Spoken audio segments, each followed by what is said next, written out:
I don't even think I relate to myself a year ago. Really? So, yeah, just personally, where I am now compared to back then. And I didn't know what I was doing. Yeah. I still don't know what I'm doing, but I have a better idea of what I want to do. I need this to work. Yeah. I don't have a plan B. I don't have a plan C. Like, I've done other things and I'm good at other things, but music is the thing that just drives me. It still does. And sometimes I feel like what I'm doing is pointless. Yeah. But I feel like people need catharsis. Yeah. What's going on, I don't agree with it. We deserve better. Like, there's no rule against that. Why is there this feeling of like, oh, be quiet? I played Spark at USC in 2023 and there was 2,000 people. Wow. In the audience, 3,000, something like that. And somebody asked me to sign like their arm afterwards. That felt pretty cool. Yeah. And we are back on The Rodriguez Show. The Rodriguez Show. And I have a very special guest here, returning for the first time since 2020. A whole evolution of this artist has happened, and her name is Hailey Wild. What's up? Hi. Hey. I don't know where I was going with that one. I was like, it's just a lot has changed since you've been here, you know? Yeah. Yeah. Well, 2020, Yeah. everything for everybody has changed. But Yeah. Yeah. You were actually, I think, so we did a big episode. It was you, and you did a performance with somebody on guitar, I think. I think it was like, I was on guitar. Yeah. And then my good friend from home, from Yeah. Oceanside, Pharaoh 101, Yeah. Anthony, he came up with me. And oh, so okay, that cool, was cool. Yeah. So yeah, you did. Yeah, you played guitar, and we had you as a guest in studio, and then we had our friend Mellow Thing and Ken and Bell. They did like a rap set with drums. So that was like a big episode, and then that was the last time we had in-person guests for like a year and a half. Damn, I did not realize I was the last person. Yeah. I feel like I might be bad luck because there's it's okay. another thing I just was on, like a showcase thing, and they're like, oh, so we're not doing this. This is the last one. But That's it's funny. or maybe This- good luck, I send it off.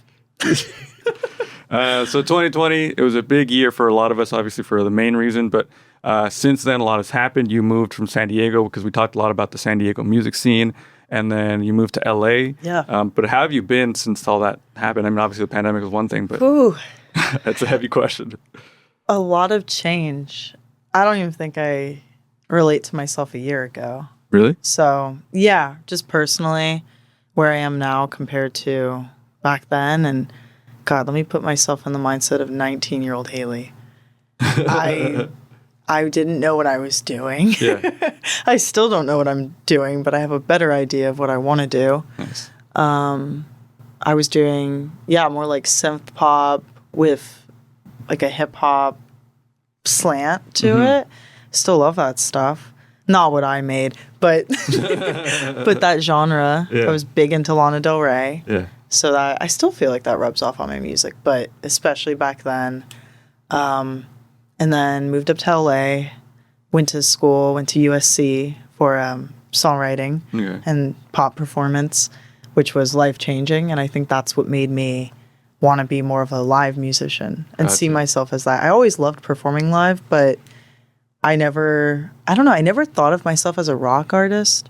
But when I look back at clips from that time, like the covers I'm doing like Nirvana, I'm doing the Eagles, I'm doing like a bunch of different rock stuff. So I don't know why I never leaned into it earlier. Yeah. Do you think that because you had such an eclectic style, like taste in music, you never noticed that you lean towards that stuff because you listen to everything? Yeah, I think that's accurate. I Yeah. think I was like, oh, well, this is what I love right now. But I'd always been listening to rock my whole life. Yeah. Yeah. So when you went to school, was it the intention, okay, I moved here for school, now I'm going to stay in LA, or was it, when did that become a permanent thing? I was always planning on like moving to LA. Yeah. I felt like I needed to. Actually, in 2020, I was starting to get more live gigs and bookings like in downtown San Diego, which I was really excited about. Like I played the Casbah down there with my band, and then and then COVID happened, and so all of that got swept under the rug. So maybe I would have leaned in this direction earlier if I had been given the chance. My decision was always to move to LA, and when I was like, okay, I'd like to get my degree, go to school, wasn't ready to just like hit the road without any like further education, because at that point when I went on the show last time, I was getting my AA in business. Oh wow. So big change. Yeah. So at that time, did you know music was going to be your life?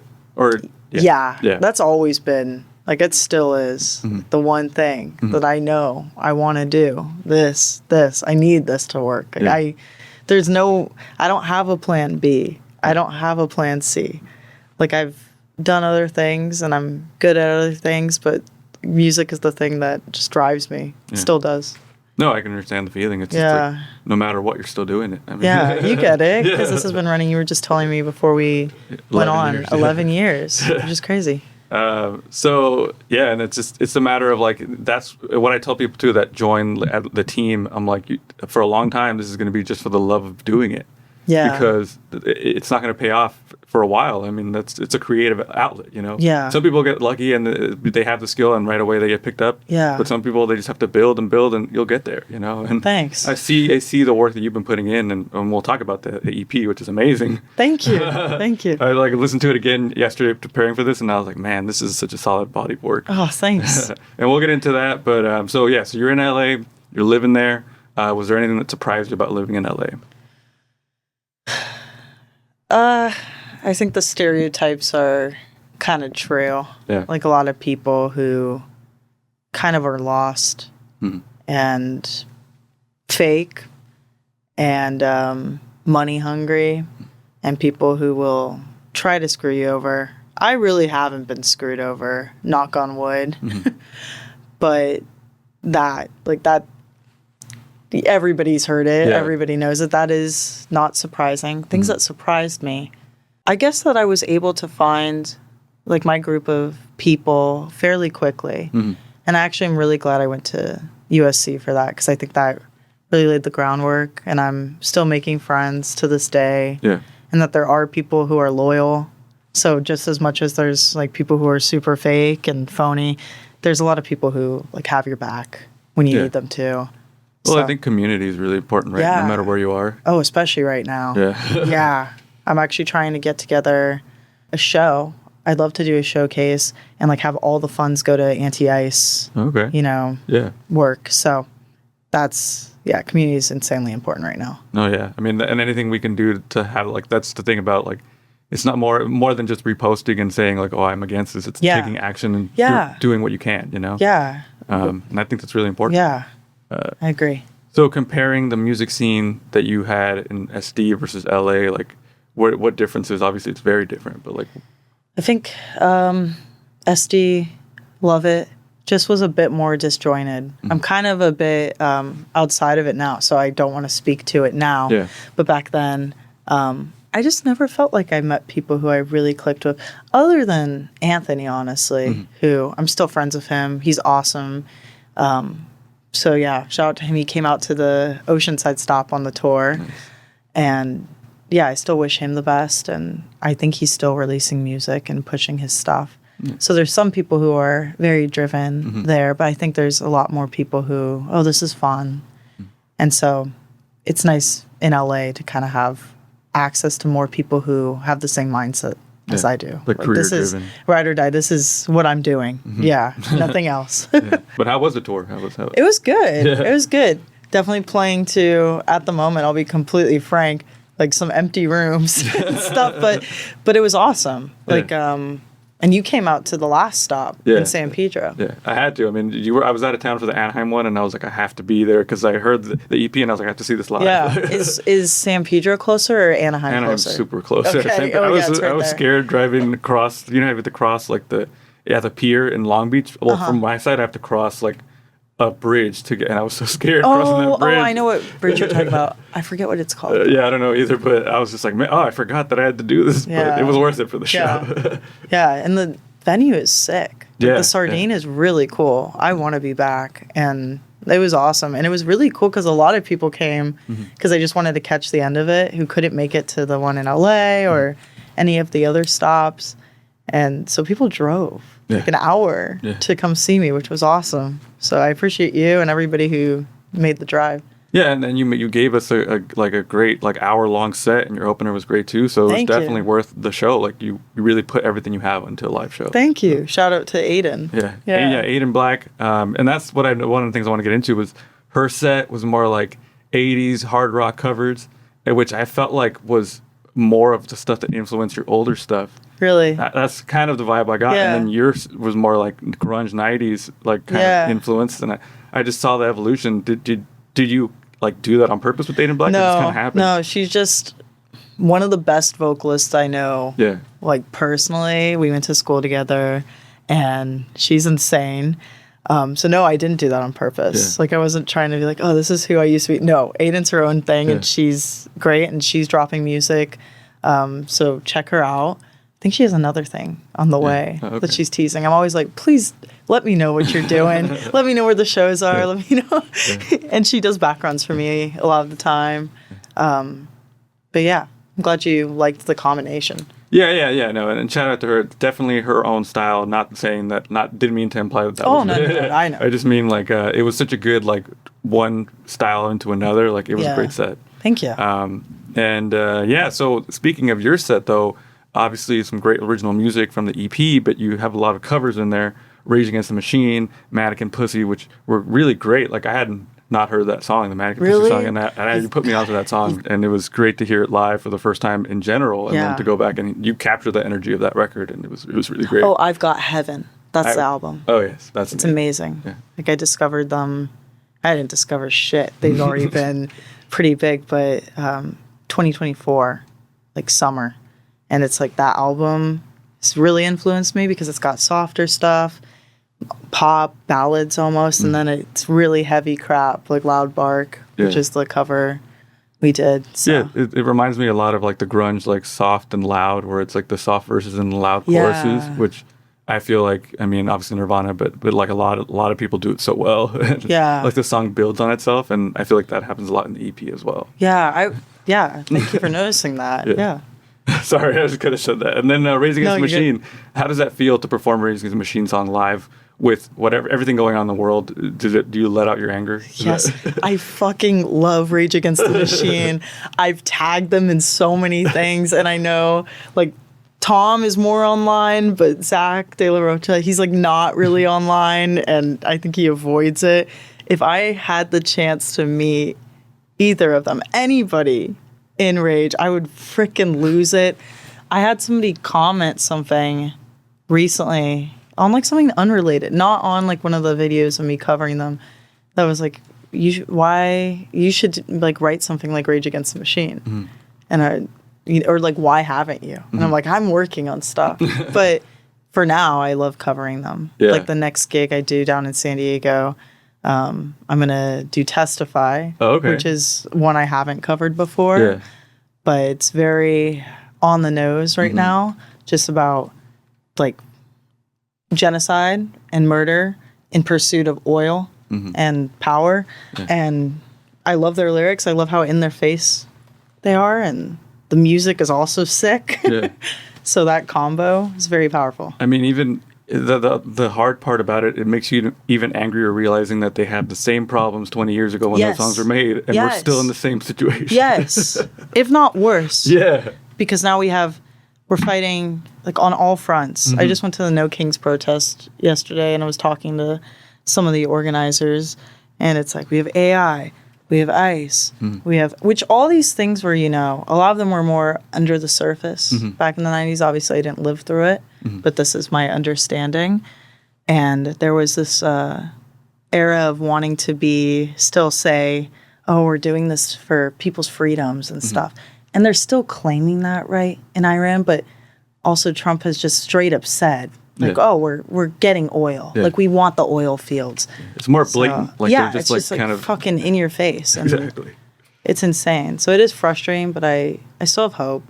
And, like, the fact that people are still making art, talking about it, brings me hope. I wish there were more people doing it, but... Did you have a moment? Because I felt like during the pandemic, there was a point where I was like, what's the point of me doing this? Like, even like creating art, Oh, I just had a conversation about this with my therapist. Whereas like I want to be more involved and I'm so like hurt by everything that's going on and seeing it. And sometimes I feel like what I'm doing is pointless. Yeah. But I feel like people need catharsis. And right now, like the administration wants people to be afraid to even speak, which there's no rule against you saying like, fuck Donald Trump, fuck what's going on. I don't agree with it. We deserve better. Like there's no rule against that. Why is there this error of, or this feeling of like, oh, be quiet. Yeah. Like, do you feel that? Yeah. Because like, I feel it. It's hard to yes, because they put there. It's like they want you to not say anything.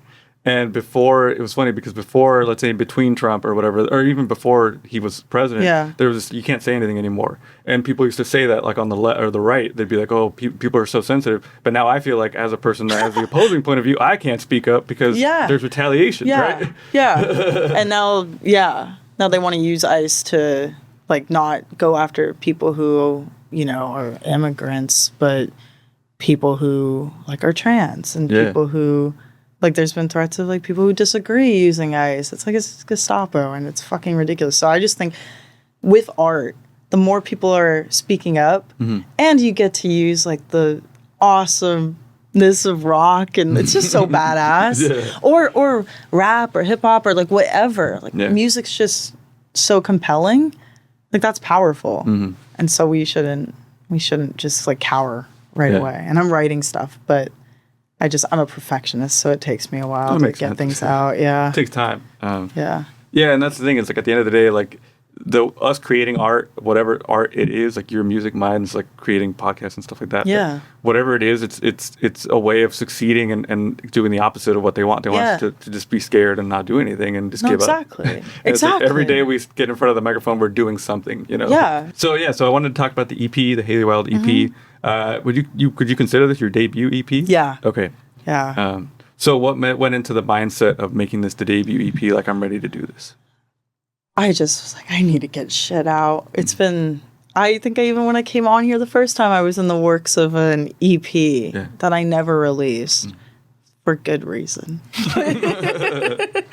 But I just was like, okay, all these songs are kind of different, like Fun and Games, Florida Coast, like different, even genre wise. But I think I wanted something that just demonstrates me, something that emphasizes like the live show I put on. And I felt like all these songs were really good at that. And so I was like, okay, and they're done. Let's do it. Or like after it was Wake Up, Paralyzed, right? That was the second one. Yeah, after Paralyzed, I was like, okay, this is going to be a body of work together. Yeah, so by the time Fun and Games was already set. Fun and Games was like, I wrote that back when I was 17 or something. Oh, wow. I know. And I reworked it and because I had started doing it live with the band when we would play. And I was like, okay, I need to just record this live. I love it a lot more. So when you're creating this EP, you're like, okay, this is what's going to sound, I want it to sound like it does live. So that kind of was in the back of your head the whole time. Yeah. So how did you do that? How did you, like, what changes, like you said, what changes did you make into those songs? Wake Up I wrote 2023. That just like as it was, I wrote it on acoustic guitar and then started playing it with my band and just like as it was playing it live. Like I had demoed out in Logic the song, like the drum pattern and bass and everything. But so that was really easy. That didn't need any changes. Then Florida Coast, I wrote that one also summer 2023. And that actually originally I was listening to a lot of grunge and I wanted it to be more grunge-like, but the way it came out was Southern rock, which I'm not mad at. And that one also just like was very easy to do live. Say the one that challenges me live or thinking about how to make it better live was Freeze. Because I wrote it on piano. Okay. Yeah, originally. And that one is a more like it's a slower ballad one. Yeah. That's the one. And that's the one you played at the live show and you were like, hey, I'm gonna do this right now. Is it the one? Yeah. Yeah, and I think I remember saying I was like, What did I say? Don't walk out. Don't walk out. And then two people did. But I don't think it was because of out. I don't think it was because of that, but I think they were planning. Okay, so but what I was going to ask though was, so when you're creating the songs or mapping it out for a live performance, like where do you choose in a song? And this I guess for everybody that makes songs like, okay, this is where I'm going to put a killer guitar solo. Like, I'm trying to think with Wake Up because it's been so long. Yeah. I did write out the solo. Yeah. I did not write it the way it's performed. Shout out to my friend Manny. Yeah. But I remember I wanted da da da da da da da da da. But so I think I demoed that out in Logic. Gotcha. And so when we went into the studio, like he had already listened to it. He'd already played it live multiple times. I was very much like, this is staying this way. Yeah. I'll give him some, wiggle room with other things. Yeah. But that one I wanted to stay that way. Fun and Games, I was just like, it'd be so cool to have like everybody get a solo. Mm-hmm. Even though it's my, EP, my project, I wouldn't be able to do this like the way I want to do it without my band. Mm-hmm. So that just like lets them show off. Mm-hmm. And that was fun. And that one I just was like, go, do whatever you want. Yeah. I'd have some, input in the studio, like, okay, loved that part.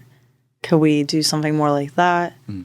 But kind of let them do whatever they wanted. Nice. And you surround yourself and your band is full of talented people that just they kill it. Like it's yeah. No, shout out to Manny, CJ, Angie, Max, and then like I've collaborated with other people like Romel Beal Jr. He did a lot of all of the drums except for Paralyzed.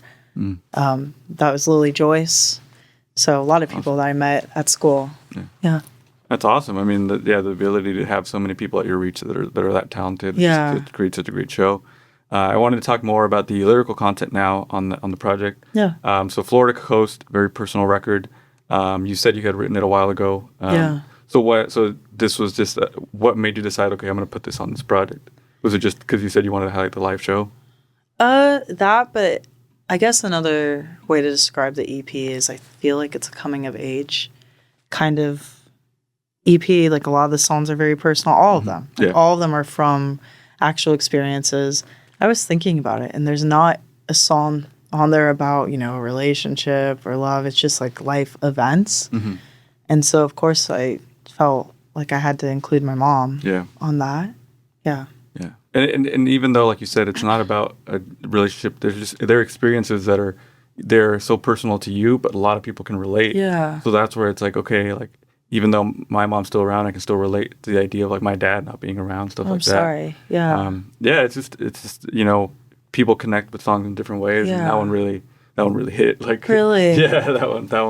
I mean, I don't want to get too emotional right now. I'm just thinking about it. No, we were talking about it. I'm glad though. When I was writing it, I wasn't thinking that like, anybody who's lost a family member or parent, this is gonna hit for them. No, like not at all. I'd gone on a trip to Pensacola, where she's from or where she grew up, like most of her life, and I just was feeling really inspired.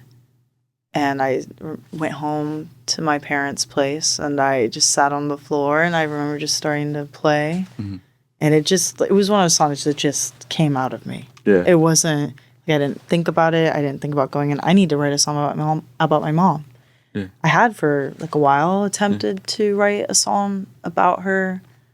I actually think the first time I wrote music was like very soon after she passed when I was 8. Like I tried to. I remember just in my diary writing something and like having a melody in my head and then writing lyrics. But I couldn't play the piano. I couldn't play guitar at the time, so I don't know how that song sounds. Probably not good because I was 8. But so I'm glad it's touched you. A lot of people say it reaches them. People who even their parents are both in their life, but maybe they're distant from them or they're not in touch anymore, have said that it speaks to them. And so I'm very grateful for that. And I'm glad it helps people or like allows them to just feel those emotions. Yeah. No, and it is like maybe I just as I get older I'm more sensitive to that kind of stuff. But you really think about it, and like whatever, like you hear a song and then you really think about what it represents and how you relate to it, and that really hits emotionally. You know? I wanted to go back to what you said about how you attempted to write a song at 8. Like that's just another, like in my head I'm like thinking that's such a sign that you like were made to do this. When you were 8, you were trying to get your feelings out through music. Like that's. It's crazy. That's incredible. Like kind of. Thank you. Thank you. I guess so. Yeah. I started singing. My grandma claims that I started singing when I was like 3 or something. Yeah. I don't know how much of that I believe. Grandparents, they're like, oh, she was amazing right when she was born. Yeah. No. Let's pass over all the crying and all this stuff. But she loves opera. So she was playing opera in the car. And she says that, like, I started humming along. Oh, wow.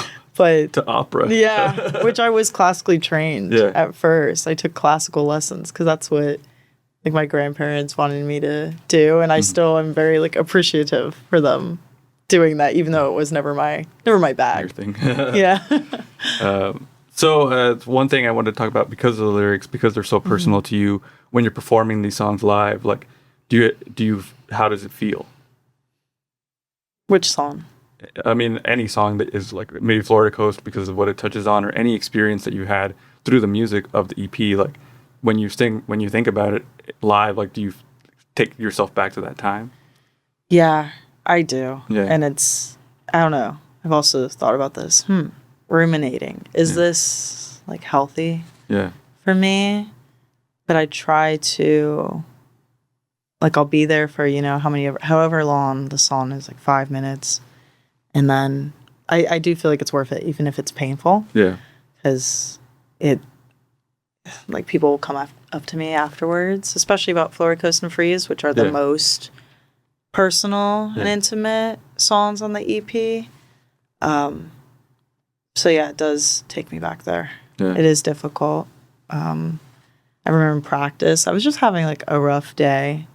And we played Freeze, and I did start, like, tearing up. Yeah. Had to take a moment. But I also think that speaks to the power of the song, because those songs I've had around for, like, 3 years now. And they still bring something about for me. Yeah. So I'm proud of it in a way, even if it's painful. So yeah, and I think that the idea of, like, especially the Florida Coast, right? So grief, it's a thing that you revisit in your life. So it's never going to go away. That's something I've learned along my life too, is like, so it is not unhealthy to relive that stuff because it's always going to be a part of your life and who you are. But I can understand, like, having to revisit that on stage it's not fun. Yeah.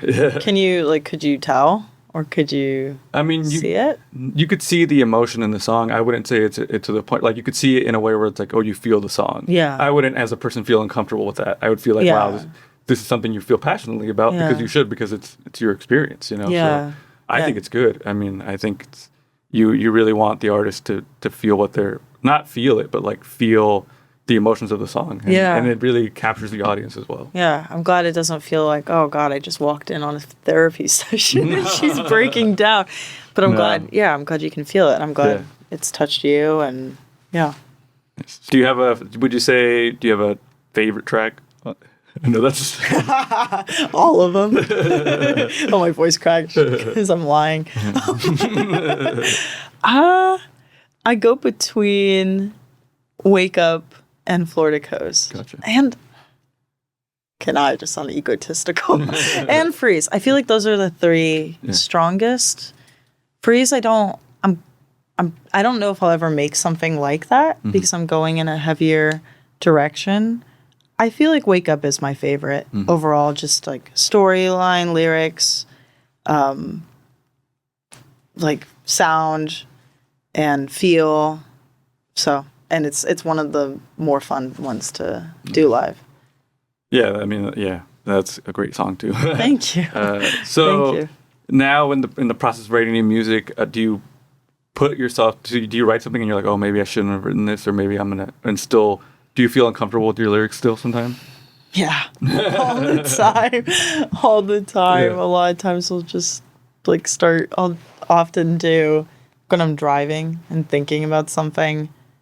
I'll pull up my notes app and do voice to text, and I'm just like ranting or whatever. And I go back, and then it's off. Like a bunch of shit is wrong because it's voice to text, and it's like I used to love. Like insert random word like room or like it just doesn't make any sense. So then I have to decipher it. But I still prefer writing like pen to paper. Mm-hmm. And yeah, there are times where I'm like, ooh, that's like a lot. And I'll usually like have my roommate and best friend, Sophia Ray, and I'll show her the song that I'm writing or the lyrics and just get her opinion. Because she's able to be very honest with me. Gotcha. And I never take offense to it because I just know she's an amazing songwriter herself. And so I appreciate it. And sometimes it's good to be vulnerable. Mm-hmm. And sometimes it can come across as like shock value, which I never want it to. Yeah. I always want it to feel actually real and coming from me. Mm-hmm. So even if it is, if it doesn't feel good, like doesn't have a good, we like to say like mouth feel, like when you sing it, it's just forced in there. Gotcha. I have to revisit a lot of stuff, a lot of time. Yeah. Do you find yourself like writing songs specifically just to get through something and not to release? Like, oh yeah. I've had to, yeah. I was trying to write yesterday and I was really struggling, and sometimes it's hard for me because I'll go into the mindset of other people are going to hear this right away. And to write something good, you can't do that. Mm-hmm. And so I've been trying to just allow myself to write for me. Mm. And also, like, I'll play, like, some covers just for me. Don't record it. Don't post it. Just for me. Yeah. And then sometimes that helps me get into writing for me. And, like, Florida Coast, I wasn't thinking when I wrote it, oh, I'm going to put this out to everybody. Mm. And I feel like that's one of my better songs. Yeah. So it just has to come naturally. Yeah. Makes sense. Yeah. I mean, that's like you said, it's all about like the mouth feel and how people are going to how people are going to hear it, sing along. Yeah. And if it's natural, it'll work, you know? I do feel like that feeling of, oh, people are going to hear this comes from being like in Thornton in songwriting school. Mm-hmm. And like Wake Up, I was really behind. And we had to write a song for that day. Mm-hmm. And so 2 hours before class, I was like, okay, I'm writing. And so that one like was right before class. I wrote it. And of course there was probably little things I changed. But like that one and Freeze, like I wrote for class. Wow. But it doesn't mean it didn't, like I wasn't feeling it, didn't matter. Just I'm kind of used to, okay, this is going to be examined under a microscope. Yeah. And I'm having to unlearn some of that, even though it was helpful at the time. Yeah. Like now I really want to just be able to do it, keep doing it for myself so I can keep the passion alive. Yeah. Yeah. Makes sense. Yeah. Because sometimes you have to do it like in a way, like a sloppy way, just to get the point across and just have fun. Yeah. So what's something about your artistry now or your style that you wouldn't, like your past self, you like wouldn't believe that you went to this point? That I do like some screaming. I don't think like 6 years ago, I don't think I would have imagined myself doing screamo vocals or like a kind of adjacent to that. Yeah. What else? But when you do it live, it's very powerful. Thanks. Thank you. And I'm about to get lessons or just have one of my friends teach me because I want to do it well. And be able to do other things and stuff with it and have like more control over it. Yeah. It's awesome. I wish I had discovered screaming earlier. I think living under my parents' roof though, they're glad I didn't. I didn't back then. And I'm doing that now for my neighbors. All the screams. That's one of the things. Yeah. So after releasing the EP, now you're on tour. You went on the tour, you're doing shows. What are you looking forward to this year to do? Ooh, well, I already have music in the works. I already have songs done. I guess you heard Ghost live. That one's going to be the next one that I release. So I'm excited to go more in that direction. Okay. Like heavier. but it has like synths on the recording and stuff. So I guess that's bringing back kind of some of my old stuff. So that's one thing I'm excited for, and doing visuals for them. I got another song that I'm working on with my friends Jack and Lauren, and I have like a really intense music video idea that's kind of like horror-esque. Oh, nice. And yeah, so visuals, new music, continuing to perform. I really want to go on tour again, and more ambitious, like maybe up to NorCal, maybe in the Midwest, because there's people on TikTok being like, come to Iowa, come to Nebraska. And I'd love to. Yeah. So I'm feeling ambitious. Nice. I always am, but like especially right now. Yeah, that's what I'd say. And people can follow you at Hailey Wild Music to see where you're going with that. Hailey Wild Music. Speaking of that, social media in general, like how is that as an artist? Like how do you does it help? Does it hurt? Both. Yeah. It's like a masochistic relationship. It's just like filled with pain and pleasure. That's funny. I just was talking about this with friends because I went to a doctor's appointment recently, and the gal working the front desk, who I've seen multiple times, she's very sweet. She was like, "Oh, I saw like one of your videos pop up on my page." I was like, "Oh, which one?" She's like, "I think it was the one like, if you're seeing this between these dates, you get a backstage pass." I'll be so frank, like that crap, I don't like doing it, but on the same hand, on the same or other side of the same coin, like a bunch of people have started following me through those, have found them. Yeah. Clearly, I do feel like my music is good enough that it goes over that threshold of being an Instagram Reels artist. Yeah. I get terrified of coming off like that, though. Yeah. If you know what I'm talking about, like Instagram music, it's like a whole genre in and of itself. Yeah. And so, but I've just kind of sucked it up because I'm like, I want to do this, and this is where people are now, is on social media, and this is what works. Yeah. People feeling spoken to by being like, this is what you get from seeing this on your reel, not just being like, this is what I get from having you as a fan. Yeah.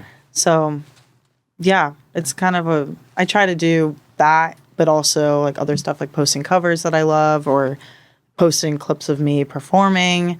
So I haven't, like, I am not completely just giving up the artistry to it. And I think there was this, I mean, as, you know, social media and like pop culture changes, like people doing that stuff to get the attention they need to promote their music, it's like more normalized. Before it was like, oh, come on, what are you doing? But now, not specifically you, but I'm saying like people, like now it's like, okay, I understand that like I have a lot of friends that are rappers that make great music and they have to go make videos sometimes that are kind of just funny just to get the attention to get, be like, hey, this is the music though, and it's good. And I like have like a backup account on TikTok where I post like really goofy stuff, and that's a way to like make myself seem through the camera like a full real person, not just doing an outfit of the day video with like text that's over it. I did like a video on my backup recently talking about this. Like I don't like doing it, but I don't hate it either. I'm able to enjoy it enough and enjoy people reaching out to me, telling me how my music has touch them in different ways. Like I do YouTube shorts too, and there's like a solid group of people on there who keep coming back and commenting on my stuff. Like, oh, Florida Coast, like I played it today, or I really love this song, or come out to Missouri, or so it's really cool. And that is what social media is for, is connecting people. So I'm leaning into wherever that connection is. Yeah. Great. Well, Hailey Wild Music. Before you go, thank you for being here. I have the fun questions now that I ask everybody. So currently, is there a non-music obsession you have? That's not politics. It's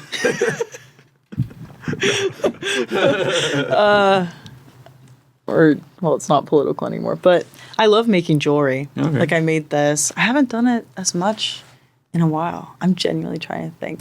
I've gotten back into reading. Okay. So I've been reading more. I'm reading like Patti Smith's memoir She's awesome, and it's very interesting. Now I really sound like a female manipulator, but it's not that. Oh, I guess I've been watching Only Murders in the... What is it called? Only Murders in the Building? Only Murders in the Building. With like Martin Short? Yeah, that my family put me on to. That and Shrinking. Oh, yeah. That show. Great I shows. love that show. Yeah. Both of those shows are they're like comfort shows. Even though the murder one, I still feel good hanging out with them. Yeah, they're trying to solve a murder. Exactly. You know? Comfort shows. Yeah, good way to put it. All right, my last question here. The first time you felt cool. So the first time you did something, you're like, I'm really that person. Honestly, I think it's been only recently. I look back at me, 6 years ago. I was so insecure. And even if I was good at like projecting that I wasn't, I really was. So actually felt cool. I think when I played Spark at USC in 2023 and there was 2,000 people. Wow. In the audience, 3,000, something like that. And somebody asked me to sign like their arm afterwards. That felt pretty cool. Yeah. And then I've been feeling more confident lately. So every time I'm on stage now, I feel cool. Nice. Yeah, it's getting better. Well, thank you so much for your time. Thank you. For being open about everything. And the EP is great. The Hailey Wild EP. I'll put a link to it in the description of this video. And that's going to be it for this episode. Hailey Wild, thank you so much. Awesome. Thank you for having me. Yeah. And I'm going to say what I always say. Keep it funky, keep it fresh, keep it sexy. And we're out.